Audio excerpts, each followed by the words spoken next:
Oh, that's such a sweet story. You know what else is sweet? Honey. Speaking of honey, 87 years ago today, the first edition of the book, Winnie the Pooh, was published. Ariel Dollinger has more about the history of this iconic bear. Everything is me, and I am what I eat. I must be made of honey.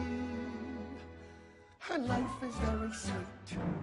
You know them by name, but not by their real faces. These are Winnie the Pooh and friends.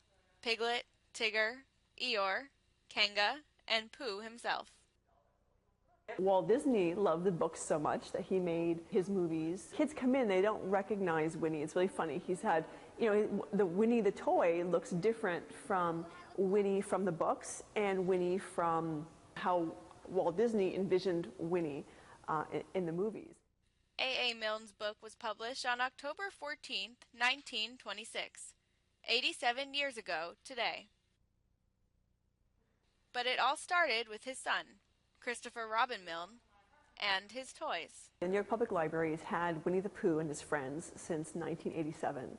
A. Milne created not just a story, but a persona for each of the toys, just as he and his wife would during playtime with their son. We've had people who've come and done proposals of marriage in front of Winnie. We've had adults who have broken down, like sobbed in front of when they see the toys. Deb Hoffman says that seeing the toys in person is on her bucket list.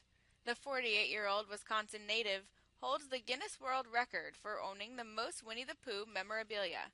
She recently submitted paperwork claiming that she owns 10,002 unique Winnie the Pooh character items. I don't know that I could really point to anything that's as simple as wholesome and just nice as Winnie the Pooh. But Hoffman received her first Pooh from her father when she was 2 years old. But for her, Pooh still hasn't lost his magic. I still think that there is enough relevancy that people still remember back maybe the simpler times and the sweet times, and they associate Winnie the Pooh with the innocence maybe of a child. So will kids today remember Winnie in 20 or 30 years? There's lots of different characters through children's history that have lasted, but Winnie is definitely one of the kings in that area. And why has Winnie's reign lasted so long? If you look at each one of the personalities of the characters, they mimic characteristics of people you meet every day.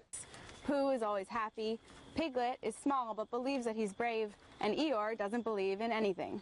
Maybe that's why, for so many, Winnie and his friends have seemed like imaginary friends out of somebody else's imagination. For Stony Brook News, I'm Ariel Dollinger. Well, I loved Winnie the Pooh as a kid, and my mom still has Christmas decorations that are Winnie the Pooh, and she hangs it on the tree every year. Well, I was more of a Rugrats kid. But that's all the time we have for today. I'm Bushra Malik. And I'm James Medley. Have a great week, Stony Brook.